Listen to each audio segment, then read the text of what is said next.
তাদের কাছে গিয়ে জিজ্ঞাসা করছে আমার কর্তব্য কি।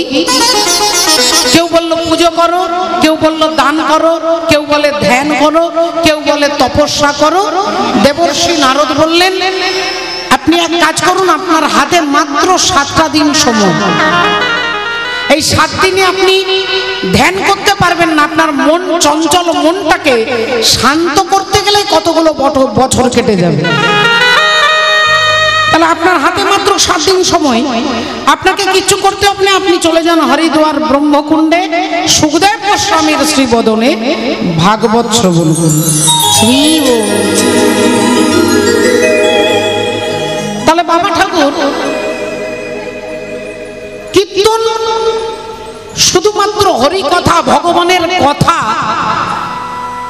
শুনলে আপনি আপনার কর্তব্যটাকে বুঝতে পারবেন, যেটা আমার কর্তব্য, এটা আমার কর্তব্য নয়। কিন্তু আপনার মঙ্গল করতে পারবে কেন? আপনার মঙ্গল করবে আপনার কর্ম। ভগবান শ্রীকৃষ্ণ চাইলে একটা তুড়ি মেরে কুরুক্ষেত্রের যুদ্ধে দুর্যোধনের 11 অক্ষহীন সেনাকে 1 সেকেন্ডে তিনি মারতে পারতেন। তাহলে যুদ্ধে এত কষ্ট, এত পঞ্চপাণ্ডবকে লড়াই করতে হতো না, 1 সেকেন্ডেই কাজটা মিটে যেত। কিন্তু ভগবান বললেন তোমার কাজটা যদি আমি করে দিই তাহলে তুমি শূন্য হয়ে যাবে। তোমার কাজ যদি আমি করে দিই তাহলে তুমি শূন্য হয়ে যাবে অর্জুন। আর তোমার কর্তব্যটা তুমি যদি বুঝে নিতে পারো তাহলে তুমি পূর্ণ হয়ে যাবে। তাহলে আমাদের কর্তব্যটাকে, আমাদের ধর্মটাকে আগে জানতে হবে। রাধে রাধে, হরি হরি, হরে কৃষ্ণ। শাস্ত্র কি বলতে চাইছে, ভগবান কি বলতে চাইছেন, এটা জানতে গেলে আমরা আমাদের কর্তব্যটাকে আগে জানতে হবে, যে আমাদের কি করণীয়। আর কর্তব্য থেকে যখনই আমরা পিছে থাকবো, যখনই ভয় পাবো, যখনই ভগবান অর্জুনকে বলছে নপুংসকের মতো গালিগালাজ করছে, দেখুন গীতাতে, আমার কথা না, অর্জুনকে বলা হলো নপুংসক, বলছে তুমি নপুংসকের মতো ভয় পাচ্ছ। উত্তিষ্ঠ অর্জুন, তোমাকে জাগ্রত, তোমাকে জাগতে হবে। তুমি যাদেরকে আত্মীয় মনে করছো, তুমি তোমার ধনুর্বাণটাকে ছেড়ে দাও। তুমি যাদেরকে মনে করছো আমার ভাই, আমার দাদা, আমার কাকা, আমার অমুক, আমার তুসুক, ওরাই তোমাকে মারবে। রাধে রাধে। তাহলে বাবা ঠাকুর যে চৈতন্য সত্তা, চৈতন্য ভগবান আমাদেরকে দেবার জন্য আসছেন, এটা বুঝে নেবার জন্য হরি হরি গৌরাঙ্গ বলিতে হবে পুলক শরীর, হরি হরি বলিতে নয়নে বহে। আর কবে নিতাই চাঁদ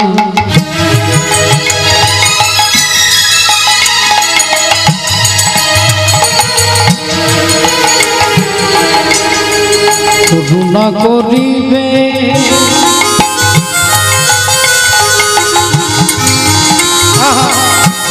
করুণা করিবে, করুণা করিবে।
বলো কবে তুচ্ছ হবে সংসার বাসনা মোর, কবে তুচ্ছ হবে সংসার বাসনা মোর, কবে তুচ্ছ হবে সংসার বাসনা মোর, কবে তুচ্ছ হবে। ও ভক্তিমতী মায়েরা, শত্রু আমাদের বাইরে নেই, শত্রু আমাদের ভেতরে আছে। শত্রু আমাদের ভেতরে আছে, শত্রু আমার ঘরের মধ্যে আছে, শত্রু আমার গ্রামে আছে, শত্রু আমাদের রাজ্যে আছে। শত্রুটাকে আগে চিনতে হবে যে শত্রু কে, তাহলে তো আপনি নিজেকে প্রোটেকশন দেবেন, তাহলে তো আপনি আপনাকে রক্ষা করতে পারবেন। রাবণের শত্রুকে না, রাবণের শত্রু রাম নয়। রাবণের শত্রু যদি রাম হতো তাহলে তো সমস্যার সমাধান হয়ে যেত, কিন্তু রাবণের চরম শত্রু হচ্ছে রাবণের বোন শূর্পণখা। রাবণের বোন শূর্পণখা হচ্ছে রাবণের প্রধান শত্রু, কিন্তু রাবণ জানতেই পারল না, জানতেই পারল না, সেই কারণে তিনি বিনাশ হয়ে গেলেন। তাহলে আগে শত্রুটাকে জেনে নিতে হবে। হরি বল। শ্রদ্ধেয় বাবা ঠাকুর, ভক্তিমতী মায়েরা, অপরের দিকে আঙুলটা তোলার আগে আগে আপনি ভেবে নিন যে আপনার শত্রু কে। রাবণের শত্রু রাম নয়, রাবণের শত্রু হচ্ছে রাবণের বোন শূর্পণখা। শূর্পণখার স্বামীকে যখন রাবণ মেরে ফেললেন, শূর্পণখা মনে মনে চ্যালেঞ্জ করলেন, প্রতিজ্ঞা করলেন যে আমি তোমার প্রতিটা স্ত্রীকে বিধবা করে ছাড়বো। তুমি একা আমাকে বিধবা করেছো দাদা, আমি তোমার হাজার হাজার স্ত্রীকে বিধবা করব। আমি মনে মনে চ্যালেঞ্জ করছি, কিন্তু তুমি জানতেই পারবে না। আমি তোমারই বাড়িতে খাবো, আমি তোমারই সঙ্গে থাকবো, কিন্তু তুমি জানতে পারবে না যে আমি তোমার প্রধান শত্রু। এই শূর্পণখা কি করলেন না, প্রথমেই চলে গেলেন পঞ্চবটি বনে, আর পঞ্চবটি বনে গিয়ে দেখলেন ভগবান রাম আর লক্ষণ ঠাকুর দুজনে বসে আছেন। সীতা দেবী কুটিরে কাজ করছেন। শূর্পণখা এসে রামচন্দ্রকে বলছে যে আপনি আমাকে, আপনার থেকে সুন্দর কেউ নেই আর আমার থেকে সুন্দরী কেউ নেই। প্রপোজটা কিভাবে করছে দেখুন, ডাইরেক্ট বলছে না, ঘুরিয়ে বলছে যে আপনার মতো সুন্দর তো সম পুরুষ না মো সম নারী, यही विधि गुण राखी বিচারি। তোমার থেকে সুন্দর কেউ নেই আর আমার থেকে সুন্দরী কেউ নেই। রামচন্দ্র ইশারাটা বুঝে গেলেন। বাবা, समझदारों के लिए इशारा ही काफी है। বুদ্ধিমান যারা তারা ইতিহাস, হরি বল, ইশারা বোঝে। রামচন্দ্র বললেন এক কাজ করো, আমার স্ত্রী তো আছে এই কুটিরের ভেতরে, আমার স্ত্রী আছে, তুমি আমার ভাইয়ের কাছে যাও। শূর্পণখার তো রামকেও দরকার নেই আর শূর্পণখার লক্ষণকেও দরকার নেই। তার দরকারটা হচ্ছে প্রতিশোধ নেওয়া, তার দাদার বিরুদ্ধে তার প্রতিশোধ নেওয়া। তাই যখনই বললেন তুমি চলে যাও আমার ভাইয়ের কাছে, শূর্পণখা তার ভাই লক্ষণ ঠাকুরের কাছে এসে দাঁড়ালেন। রামচন্দ্র বলছেন তুমি যেমন কুমারী, আমার ভাইও সেরকম কুমার। আমার ভাই হচ্ছে কুমার আর তুমি হলে কুমারী। শূর্পণখা নিজের পরিচয় দিচ্ছে, আমি কুমারী, সুকুমারী। এবার আমি একটু মায়েদের কাছে জেনে নেব, মা, শূর্পণখার স্বামীকে যদি রাবণ মানল তাহলে বিবাহিত মেয়ে তো কুমারী হয় না নাকি? তাহলে তার বিয়ে হয়েছে, তার স্বামী রাবণকে, রাবণ মেরেছে তার স্বামীকে, স্বামীর নাম বিদ্যুৎজিহ্বা। তার প্রতিশোধ নেওয়ার জন্য তুমি সুন্দরী কুমারী সেজে এসেছে। রামচন্দ্র বলছে তুমি যেমন কুমারী, আমার ভাই সেরকম কুমার। আচ্ছা, যখন রামচন্দ্রের সঙ্গে 14 বছর লক্ষণ ঠাকুর বনে চলে আসে, লক্ষণ ঠাকুরের বিয়ে হয়েছে কি হয়নি আপনারা বলুন? হয়েছে? লক্ষণের বিয়ে হয়নি। স্ত্রীর নাম উর্মিলা না শর্মিলা নয়, মা, হরি, ও তো সিনেমার নায়িকা হয়ে গেল। শর্মিলা ঠাকুর নয়, উর্মিলা দেবী। লক্ষণ ঠাকুরের স্ত্রীর নাম হচ্ছে উর্মিলা, তাহলে তিনিও কুমার নয়। তাহলে রামচন্দ্র বলছে তুমি যেমন কুমারী আমার ভাই সেরকম কুমার। এবার আপনারা বলবেন তাহলে ভগবান রাম মিথ্যে কথা বলছেন? বললেন না, মিথ্যে কথা বলছেন না, আবার তিনি সত্যিও বলছেন না।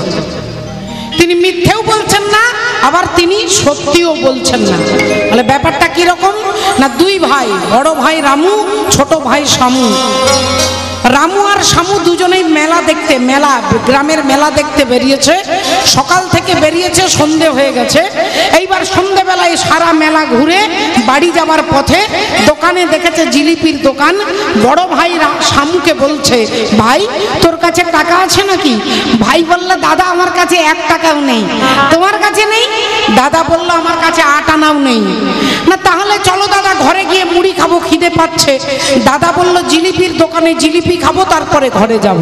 না কি করে খাবে দাদা, তোমারও টাকা নেই আমারও নেই। বলে চল বিনে পয়সায় খাবো, তারপরে যা হবে হবে। ভাই বলল, দাদা মাফ করবে দাদা, আমি যেতে পারবো না, জিলিপি খাওয়ার পরে মার খেতে হবে, আমি যাবো না দাদা। ঠিক আছে তোকে যেতে হবে না, আমি চললাম, তুই দূরে দাঁড়া। ভাইকে দূরে দাঁড়িয়ে দোকানদারের কাছে এসে রামু বলছে, এই যে দাদা জিলিপি কত করে? না জিলিপি 25 টাকায় 250।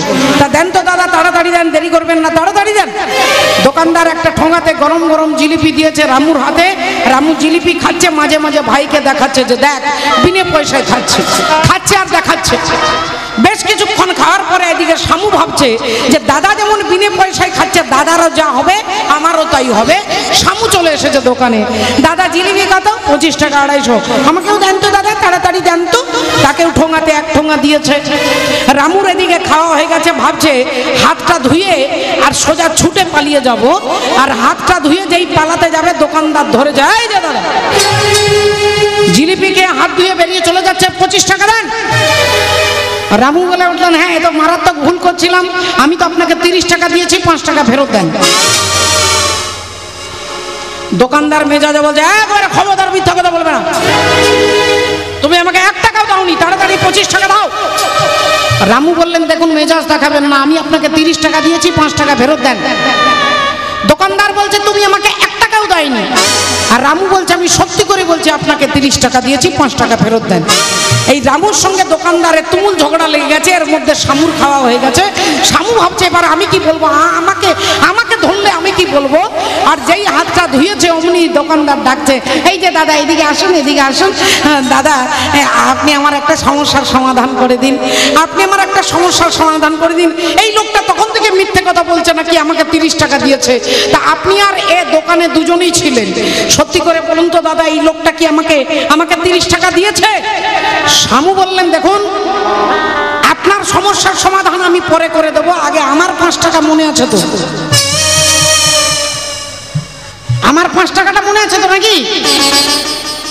না ওর মতো বলবেন যে আমিও আপনাকে 30 টাকা দিইনি।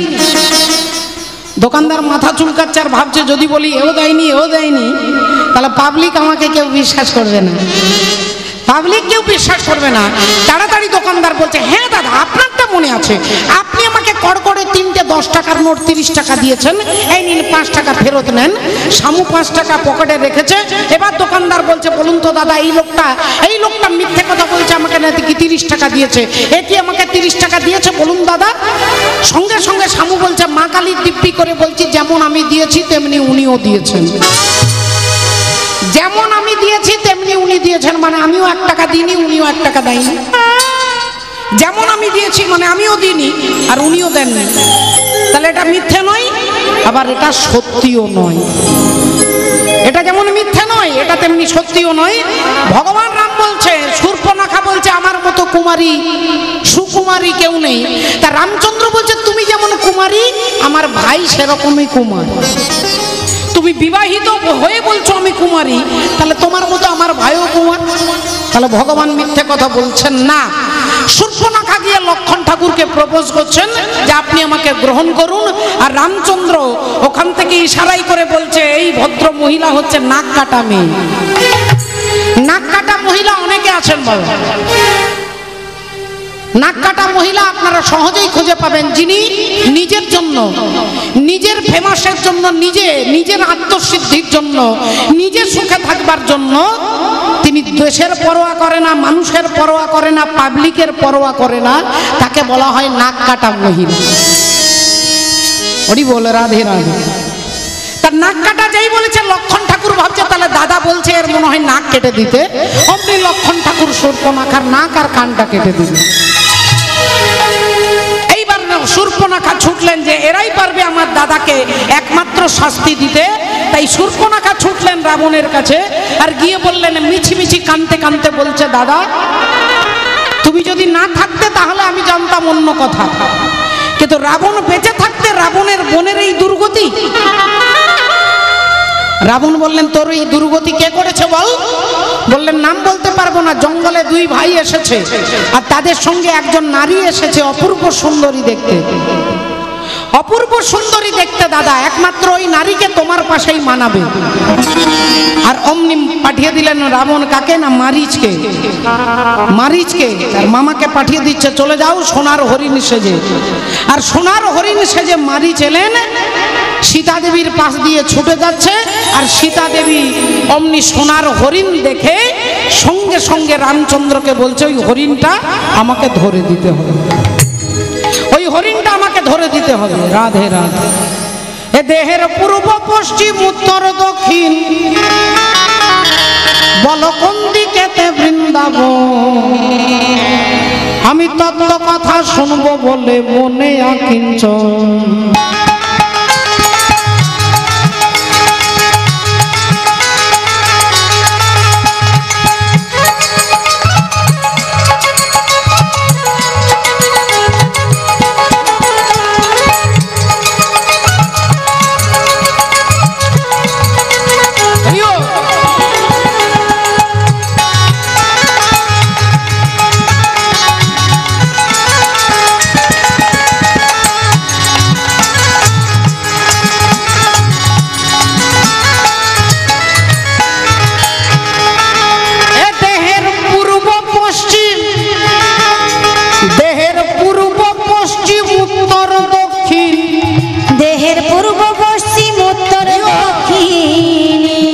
দেহের পূর্ব পশ্চিম উত্তর দক্ষিণ, বল কোন দিকেতে বৃন্দাবন। তত্ত্ব কথা শুনবো বলে মনে আকিঞ্চন, তত্ত্ব কথা শুনবো বলে মনে আকিঞ্চন।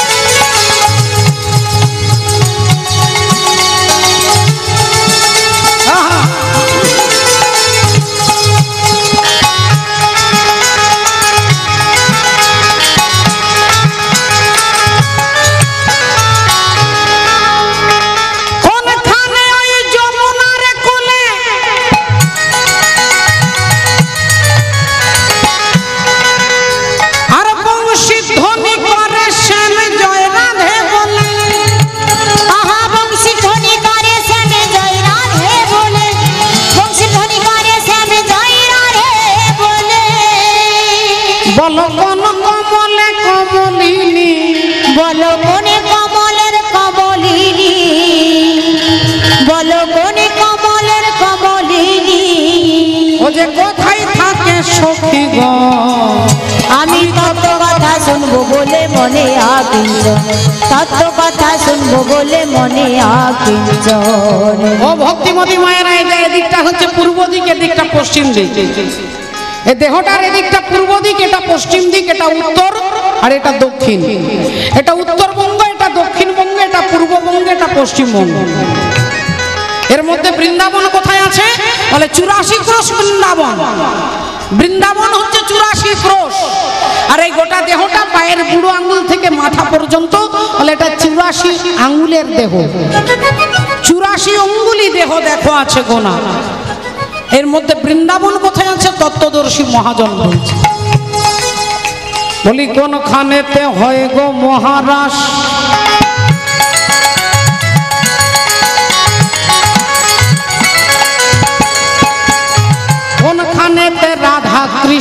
সদা করে বাস। কোনখানেতে রাধা কৃষ্ণ সদা করে বাস, কোনখানেতে রাধা কৃষ্ণ সদা করে বাস। চূড়া মধ্যে চূড়ামণি ব্রহ্ম পাশে স্থিতি, পাঠ মধ্যে মহাবিষ্ণু করেন বসতি। চক্ষুতে শ্রী কালাচাঁদ করিতেছে ধ্যান, নাসিকাতে নিত্যানন্দ করে মধুপান। কর্ণেতে চৈতন্য গোসাই হয়ে সাবধান, মুখেতে ভদ্রাক্ষ বসি 32 যোগান। জিহ্বাতে নারদ মুনি বাজাই কোন্দল, জিহ্বা নিচে বসে নদী গয়া গঙ্গা জল। আল জিহ্বায় সরস্বতী, বামেতে শ্রীদাম, কণ্ঠেতে শ্রী কানাই, বাহুতে বলরাম। হস্তেতে শ্রী গোবিন্দ দান অধিপতি, সপ্তদ্বীপে জগন্নাথ করেন বসতি। নাভিমূলে ব্রহ্মা সদা করিতেছে লীলা, লিঙ্গে মহাদেব বসিল এ চন্দ্রকলা। গুচ্ছদ্বারে বসিয়াছে নাড়ুয়া গোপাল, কামিনীর সঙ্গে কেলি বড়ই রসাল। হাঁটুতে শক্তির স্থিতি বসুমতী পাই, 18 মোকাম তত্ত্ব শুনো সমুদায়। এই সব তত্ত্ব কথা যেই জন জানে, নরলোকে তুচ্ছ তারে দেবলোকে মানে। হরি ওম।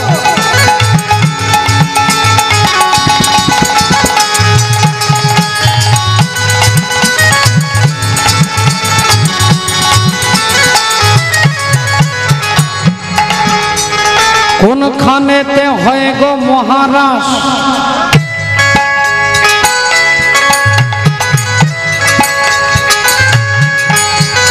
কোনখানেতে রাধা কৃষ্ণ সদা করে বাস। কোনখানেতে রাধা কৃষ্ণ সদা করে বাস, গুরু সদা করে বাস। গুরু সদা করে বাস। আমি জানব বলে এই অভিলাষ, আমি জানিব বলে এই অভিলাষ, আমি জানব বলে এই অভিলাষ। ওরে মোহন,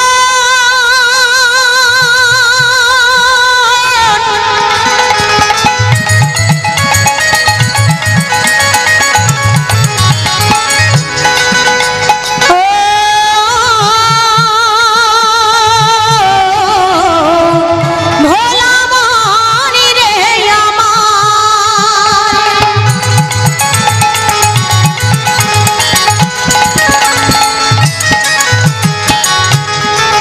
ওই আমি জানব বলে এই অভিলাষ, ওগো মনে করি নিবেদন। আহা তত্ত্ব কথা শুনবো বলে মনে আকিঞ্চন, তত্ত্ব কথা শুনবো বলে মনে আকিঞ্চন। আমি তত্ত্ব কথা শুনবো বলে মনে আকিঞ্চন, তত্ত্ব কথা শুনবো বলে মনে আকিঞ্চন, তত্ত্ব কথা শুনবো বলে মনে আকিঞ্চন, তত্ত্ব কথা শুনবো বলে মনে আকিঞ্চন, তত্ত্ব কথা শুনবো বলে মনে আকিঞ্চন। মারি ছিলেন সোনার হরিণ সেজে সীতা দেবীর পাশ দিয়ে পেরিয়ে গেলেন। সীতা দেবী রামচন্দ্রকে বললেন ওই হরিণ আমাকে ধরে দিতে হবে। রামচন্দ্র হরিণের পেছনে গেলেন, মারিচকে বধ করলেন। আর মারিচ কি করলো, রামচন্দ্রের গলার ভয়েসটাকে নকল করে চিৎকার করে ডাকলেন ভাই লক্ষণ বলে। সীতা দেবী ভাবলেন আমার স্বামী বিপদে পড়েছে, লক্ষণ ঠাকুরকে বলছে আপনি যান আমার স্বামীকে দেখুন কোনো বিপদ হয়েছে কিনা। লক্ষণ ঠাকুর যাওয়ার আগে একটা দাগ কেটে দিয়ে গেলেন, বললেন বৌদি গো এই দাগের বাইরে তুমি কোনো ক্রমে বেরোবে না, শত প্রয়োজন হলেও তুমি এই দাগের বাইরে বেরোবে না। লক্ষণ ঠাকুর ছুটলেন রামচন্দ্রের পেছনে, আর অমনি রাবণ এলেন ভিখারি সেজে। যেই দাগের বাইরে বেরিয়ে তিনি দাগের বাইরে থেকে সীতা দেবীকে বলছেন ভিক্ষাং দেহি, কারণ রাবণ জানে যে ওই দাগের ভেতরে আমি যেতে পারবো না, ওখানে 440 ভোল্টের কারেন্ট দেওয়া আছে, ওই দাগটার ভেতরে গেলে আমি পুড়ে ছাই হয়ে যাব, কারেন্ট মারবে। তাই বললেন ভিক্ষাং দেহি। আর সীতা দেবী বললেন আমি দাগের বাইরে যেতে পারবো না, আপনি একটু এগিয়ে আসুন, আমি একটু এগিয়ে যাচ্ছি, আপনি দাগের বাইরে আমি দাগের ভেতরে। আর রাবণ দেখলেন তাহলে তো আমার কাজ হবে না, চালাকি করে বললেন এই ঘরটা বাঁধা দেওয়া আছে, এই বন্ধনযুক্ত ভিক্ষা আমি নিতে পারবো না, এই বন্ধনযুক্ত ভিক্ষা আমি নিতে পারবো না, তোমাকে দাগের বাইরে বেরিয়ে এসে বন্ধন মুক্ত হয়ে ভিক্ষা দিতে হবে, নইলে তোমার স্বামীর অকল্যাণ হবে। সতী নারী, পতিব্রতা নারী মা সীতা দেবী স্বামীর অকল্যাণ যেই বলেছে অমনি দাগের বাইরে বেরিয়ে আর যেই ভিক্ষাটা দিতে গেলেন অমনি রাবণ কি করলেন, সীতা দেবীকে হরণ করলেন। এইখান থেকে শুরু হয়ে গেল রামায়ণ। রামের রামায়ণ, আর রামযুক্ত অয়ন, অয়ন মানে ঘর। তাহলে রামের ঘর, ঘর কাকে বলে? বলে ঘরটা ইট পাথরের সিমেন্ট দিয়ে যে বাড়িটা, ওটা ঘর নয়, পুরুষের ঘর হচ্ছে তার স্ত্রী। হরি বল, রাধে রাধে। রামের ঘরণী তিনি হচ্ছেন সীতা দেবী। এখান থেকে রামায়ণের সূত্র সূচনা হয়ে গেল। রামচন্দ্র হরিণের পেছনে ছুটলেন, লক্ষ্মণ ঠাকুর ছুটলেন, সীতাকে রাবণ হরণ করলেন। রাবণ হরণ করলেন কাকে? না সীতা। সীতাকে?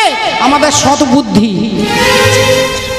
আমাদের সদ্বুদ্ধিটাকে কে হরণ করেছে? না 10 মাথা যুক্ত রাবণ। আমাদের 10টা ইন্দ্রিয়, এই 10টা ইন্দ্রিয় আমাদের সদ্বুদ্ধিটাকে হরণ করে নিয়েছে। তাই এত জ্বালা, এত যন্ত্রণা, ঘরে বাইরে, গ্রামে শহরে রাজ্যে সর্বত্র এত যন্ত্রণার সম্মুখীন হতে হচ্ছে, শুধুমাত্র আমাদের বুদ্ধিটাকে হরণ করে নিয়েছে।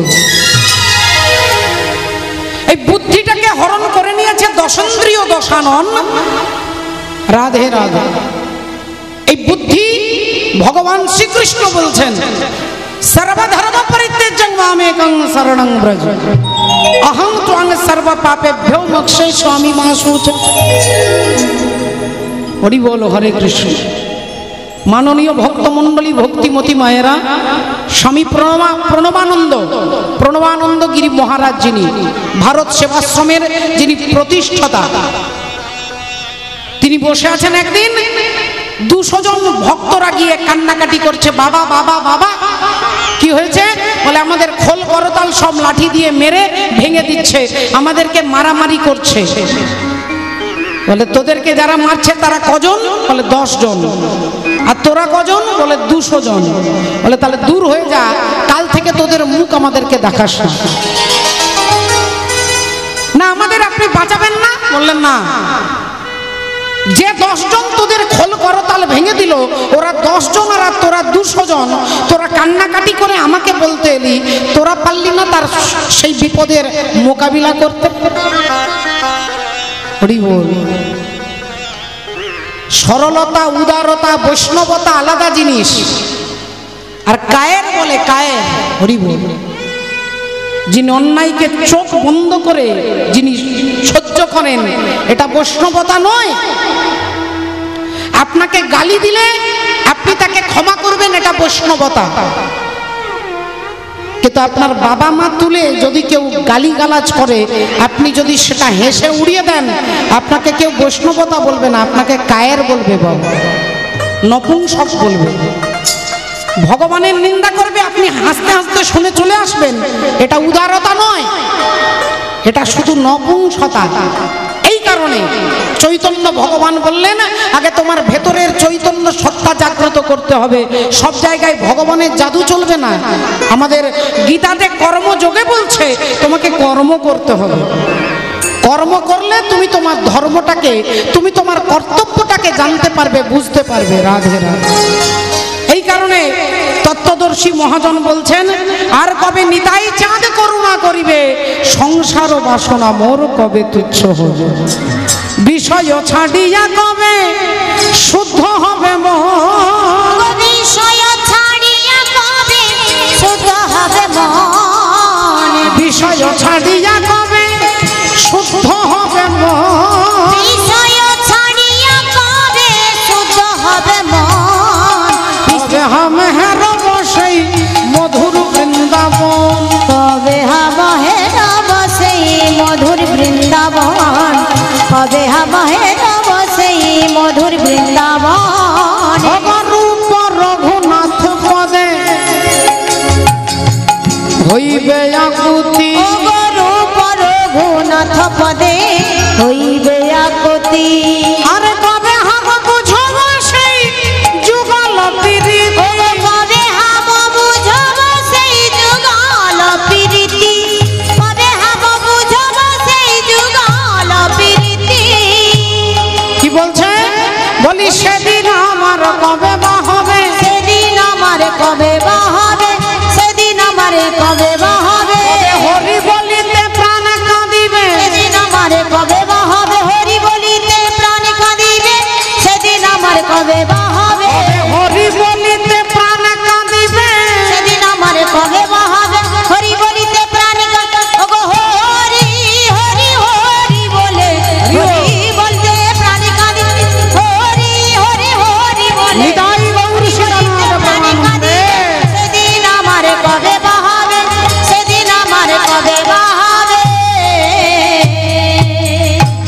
রঘুনাথ পদে রহু মোরে আস, প্রার্থনা করয়ে সদা নরোত্তম দাস। আজ প্রার্থনা করয়ে সদা নরোত্তম দাস গো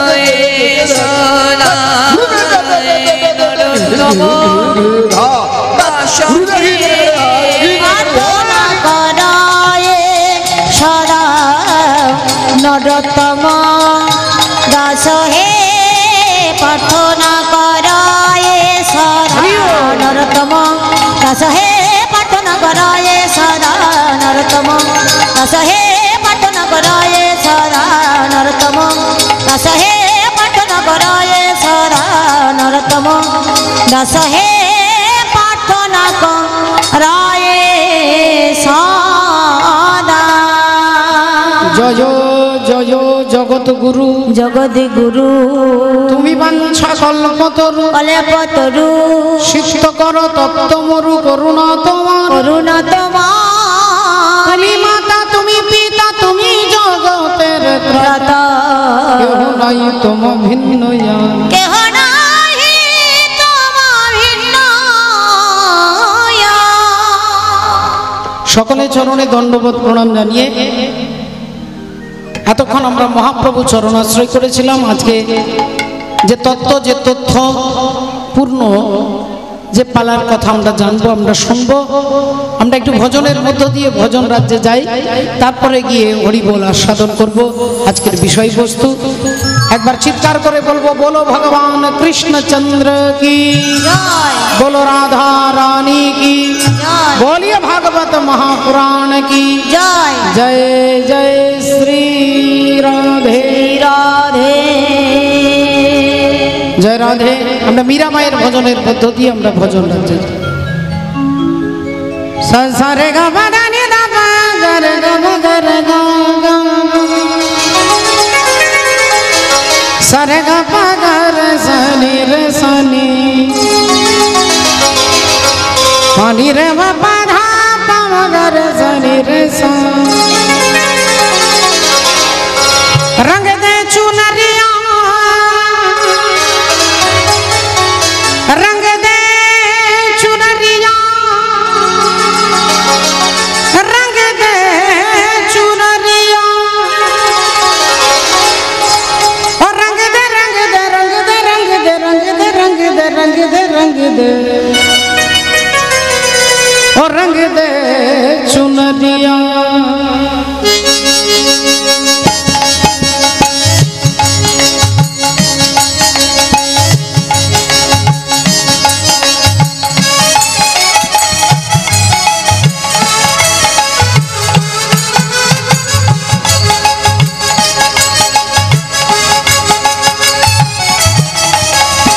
रंग दे चुनरिया, ओ रंग दे चुनरिया, ओ रंग दे चुनरिया, ओ रंग दे चुनरिया, ओ शाम पिया मोरी रंग दे चुनरिया, ओ रंग दे चुनरिया, ओ रंग दे चुनरिया।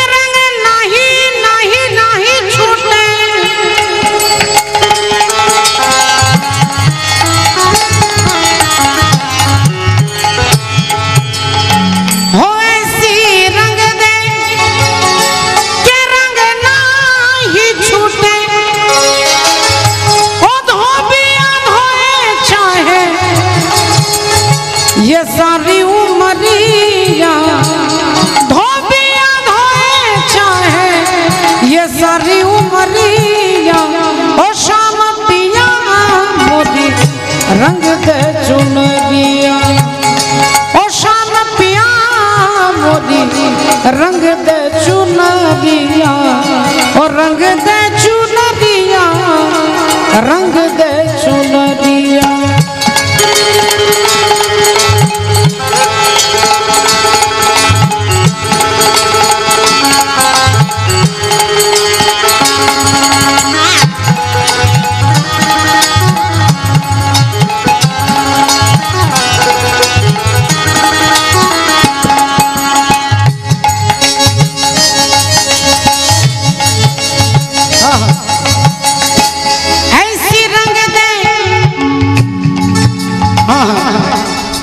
गानेर मध्य मीराबाई के प्रश्न करছে जल से पतला कौन है कौन भूमि से भारी और कौन अगन से तेज है कौन काजल से कारी जलेर थेके पतला की माटिर थेके भारी की आगुनेर थेके ताप की और काजलेर थेके कालो की। मीराबाई उत्तर दीजिए जल से पतला पतला पतला पतला पतला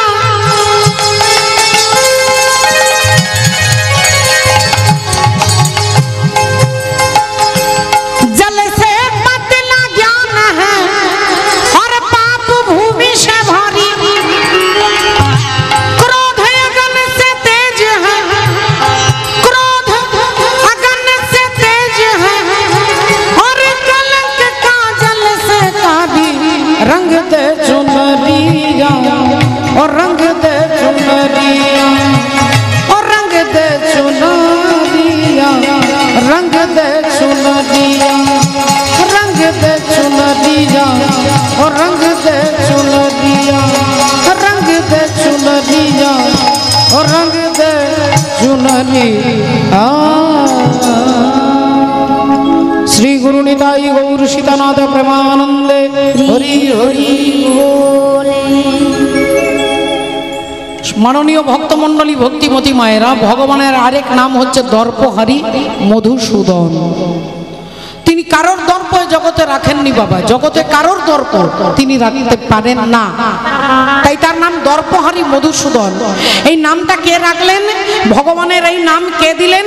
আপনারা ভগবান শ্রীকৃষ্ণের 108 শতনামের মধ্যে আপনারা ভালো করে যা অনেকের মায়েদের মুখস্থ আছে একটু মনে করে দেখুন। শ্রীনন্দ রাখিল নাম নন্দের নন্দন, শ্রীনন্দ রাখিল নামে নন্দের নন্দন, শ্রীনন্দ রাখিল নামে নন্দের নন্দন। যশোদা রাখিল নাম জাদু বাছা ধন, যশোদা রাখিল নাম জাদু বাছা ধন, যশোদা রাখিল নাম জাদু বাছা ধন। উপানন্দ নাম রাখে সুন্দর গোপাল, উপানন্দ নামে রাখে সুন্দর গোপাল, উপানন্দ নামে রাখে সুন্দর গোপাল। ব্রজবালক নাম রাখে ঠাকুর রাখাল, ব্রজবালক নামে রাখে ঠাকুর রাখাল, ব্রজবালক নামে রাখে ঠাকুর রাখাল। পশুপতি নাম রাখে গরুর মহাবীর, পশুপতি নামে রাখে গরুর মহাবীর, পশুপতি নামে রাখে গরুর মহাবীর। আর দর্পহারি নাম রাখে অর্জুন সুধীর, দর্পহারি নামে রাখে অর্জুন সুধীর, দর্পহারি নামে রাখে অর্জুন সুধীর। ভগবানের নাম দর্পহারি মধুসূদন, এর নামটা রেখেছেন অর্জুন। আর অর্জুনেরই ভগবান দর্পচূর্ণ করবেন। তার তথ্য ইতিহাস জানতে গেলে আজকে আমরা চলে যাব আজকে সরাসরি যেখানে মা গান্ধারী শতপুত্র বিরহে যন্ত্রণায় কাঁদছেন একটা অন্ধকার ঘরে বসে একটা টিমটিম করে প্রদীপ জ্বলছে, চারিদিকে অন্ধকার, মাঝে মাঝে আবছা দেখা যাচ্ছে। প্রদীপের আলোতে মা গান্ধারী তার নিজের হাতের দু হাত দিয়ে নিজের মাথার চুলগুলোকে ছিঁড়ছে আর চিৎকার করে মরা ছেলেগুলোকে ডাকছে, যারা মরে গেছে কুরুক্ষেত্রের যুদ্ধে। সেই যুদ্ধে মরে যাওয়া ছেলেগুলোকে চিৎকার করে মা গান্ধারী ডাকছে, ওরে দুর্যোধন, ওরে দুর্যোধন,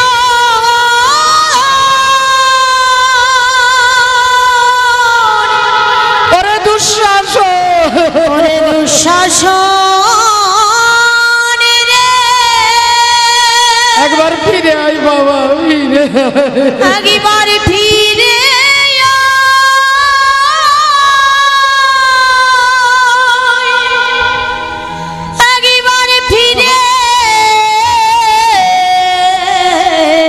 একবার ফিরে ফিরে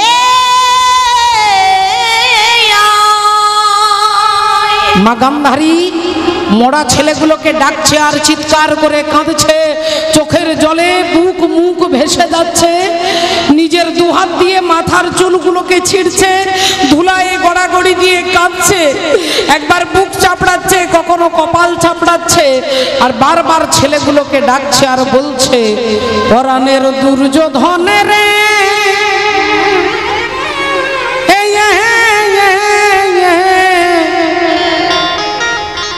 ওই আমি কোন দেশে যাব তোর লাগিয়া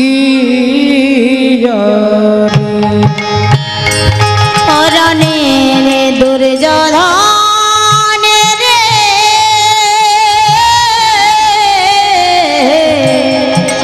কোন বাদেশে যাব তোর লাগিয়া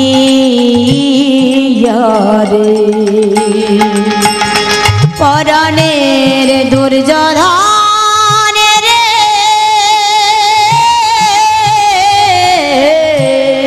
কোন দেশে যাব তোর লাগিয়া রে, ওই আমার দেহে আর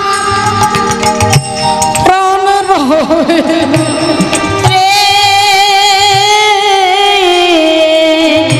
আমার দেহে প্রাণ রবে না রে, এ দেহে আর প্রাণী রবে না রে, আমি কোন দেশে যাব তোর লাগিয়া রে, পরাণের দুর্যোধন রে, কোন বাদেশে যাব তোর লাগিয়া রে, ওরে বাপ দুর্যোধন, কতদিন তোদেরকে দেখি নাই বাবা, একবার ফিরে এসে আমার গলাটা জড়িয়ে ধরে আমাকে মা বলে ডাক। কতদিন তোদের মুখ থেকে আমি মা ডাক শুনি না।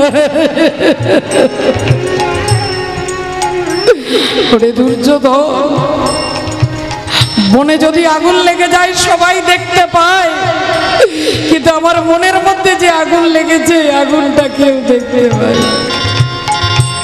ওরে বনের আগুন সবাই দেখে, মনের আগুন দেখে না, আর যে ফুল শুকায়ে গেছে মনে রাখে না রে, মনে রাখে না। ওরে বনের আগুন সবাই দেখে, মনের আগুন দেখে না, আহা যে ফুল শুকায়ে গেছে কেউ মনে রাখে না, মনে রাখে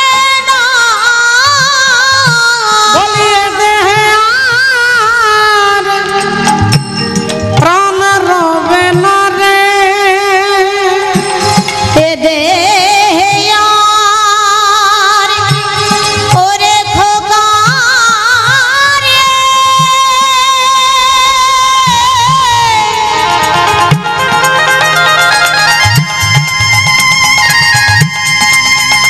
একবার ফিরে ওরে বাপ, একবার ফিরে আয় বাবা, একবার ফিরে আয়, ফিরে আয়। বাবলা পাখি ফিরে আয়, ওরে দুর্যোধন রে, এ দেহে আর প্রাণ রবে না রে। আমি কোন বাদেশে যাব তোর লাগিয়া রে। পরাণের দুর্যোধন রে, কোন বাদেশে যাব তোর লাগিয়া রে, আমি কোন বাদেশে যাব তোর লাগিয়া রে, আমি কোন বাদেশে যাব তোর লাগিয়া রে। পেছন থেকে মা গান্ধারীকে চিৎকার করে মিষ্টি করে কে যেন বলে উঠলেন, মা, মাগো। চমকে উঠলেন গান্ধারী। শতপুত্রের জননী মা গান্ধারী, যাকে আজকে মা বলে ডাকবার মতো কেউ নেই, সেই গান্ধারী শুনতে পেলেন পেছনে দাঁড়িয়ে কে যেন মা বলে ডাকছে। চমকে উঠলেন গান্ধারী, কে কে তুমি? কে তুমি আমায় মা বলে ডাকছো? এই উত্তপ্ত মরুভূমির বুকে এক পশলা বৃষ্টির মতো তোমার মাতৃ সম্বোধন আমাকে আনন্দে আনন্দে উদ্বেল করেছে। কে তুমি? আমি তোমায় দেখতে চাই, আমি তোমায় দেখতে চাই। তুমি কে? তুমি মানব না তুমি দানব? তুমি দয়াল না তুমি ভয়াল? তুমি ক্ষুদ্র না তুমি বৃহৎ? আমি তোমায় দেখতে চাই, তুমি কে? বললেন, মাগো, ডান দিকে বাঁ দিকে সামনে পেছনে ঘুরলে আমাকে দেখা যাবে না? এরকম লক্ষ লক্ষ হ্যালোজিন জ্বেলে দিলে আমাকে দেখা যায় না। আমাকে দেখতে গেলে যে আলোটার প্রয়োজন তার নাম হচ্ছে দিব্য জ্ঞান। আর সেই দিব্য জ্ঞান আমি ভিন্ন জগতে কেউ দিতে পারে না। মা, তুমি আমায় দেখবে আমি কে? এই দেখো মা আমি কে।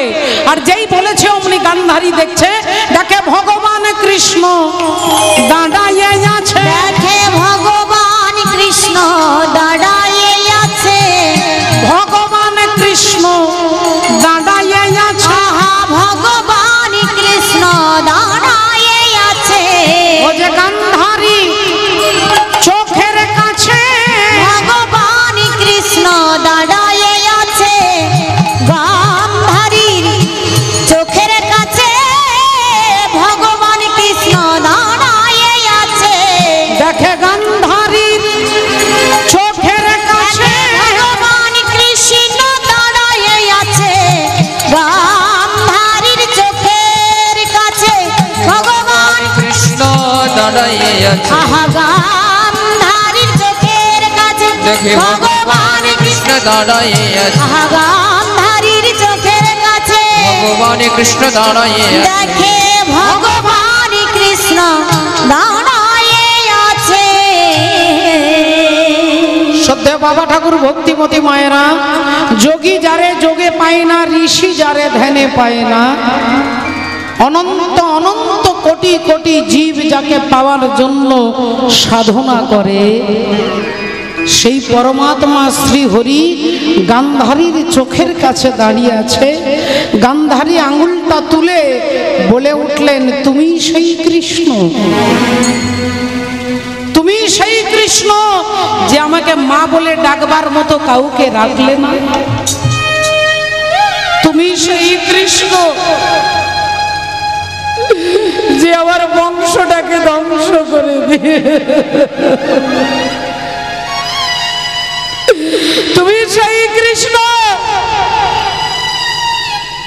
যে আমার 100টা ছেলেকে মেরে ফেলেছে।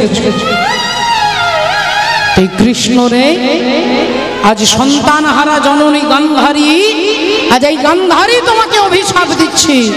তুমি আমার বংশে যেমন বাতি দিতে কাউকে রাখলে না, একদিন আমার মতো তোমার বংশ ধ্বংস হয়ে যাবে।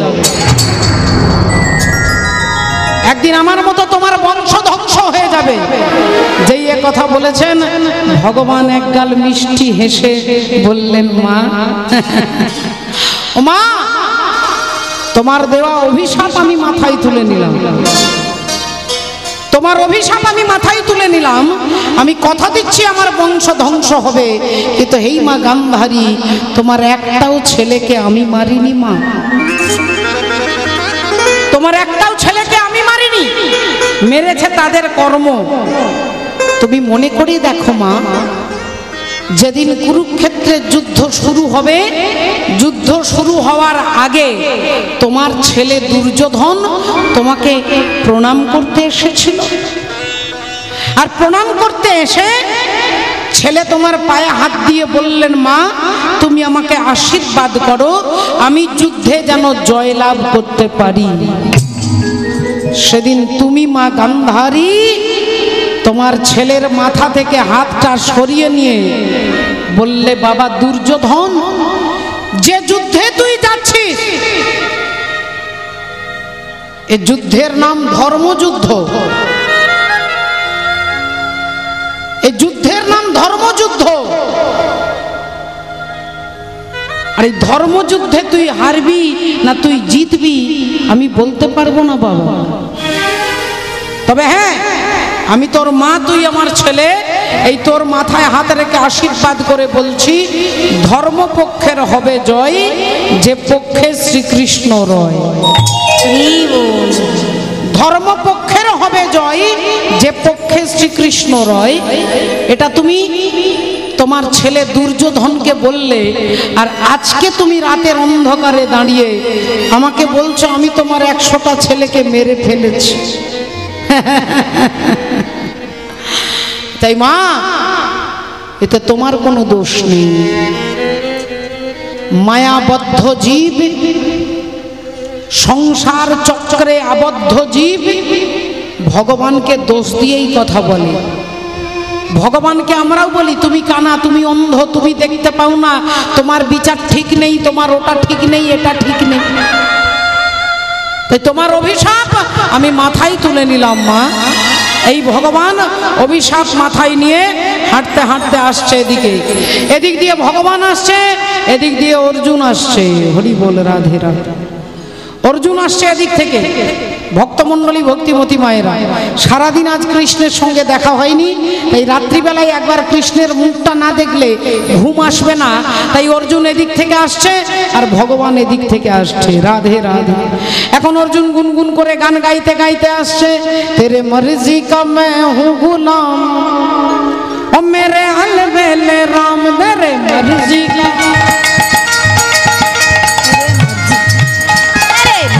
का मैं हूँ गुलाम, मेरे अलबेले राम, तेरे मर्जी का मैं हूँ गुलाम, मेरे अलबेले राम।